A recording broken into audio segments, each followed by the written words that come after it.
सिंदखेड राजा ते शेगाव श्रीराम वंदना यात्रा सुरू।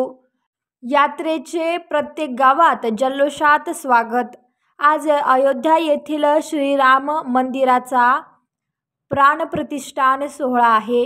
यामुळे संपूर्ण देशभरात सर्वत्र श्रीराम मंदिराचा जल्लोष पाहायला मिळत आहे।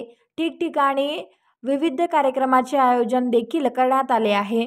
बुलढाणा जिल्ह्यातील सिंदखेड राजा येथील रामेश्वर मंदिर हे श्रीरामाचे पदस्पर्शाने पावन झालेले असल्याने या मंदिराला ऐतिहासिक महत्त्व आहे।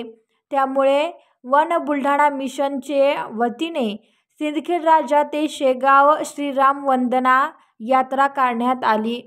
आज सकाळी जिजाऊ वंदना करून आणि श्रीरामाची आरती करून या यात्रेला वारकऱ्यांनी टाळ मृदुंगाच्या गजरात सुरुवात करण्यात आली।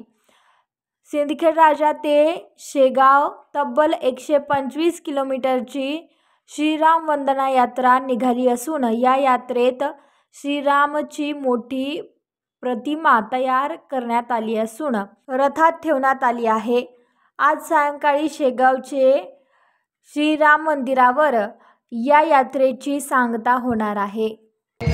अयोध्येमध्ये आज रामलल्लाची प्रतिष्ठापना होते आहे। या शुभ पर्वावर आपण वन बुलढाणा मिशन जी राजकीय लोक विकासाची जिल्ह्याच्या विकासाची चळवळ आहे त्या माध्यमातून श्रीराम वंदना यात्रा मातृतीर्थ सिंदखेड राजा ते संतनगरी शेगाव या 125 किलोमीटर मध्ये काढणार आहोत। निश्चितपणे हा सोहळा देशभरासाठी जगासाठी जसा फार मोठा आणि अभूतपूर्व आहे तसेच आमच्या जिल्ह्यासाठी सुद्धा याचं फार महत्त्व आहे। प्रभू श्रीरामचंद्रांचा पदस्पर्श सिंदखेड राजाच्या रूपानं या बुलढाणा जिल्ह्याच्या भूमीला लाभलेला आहे।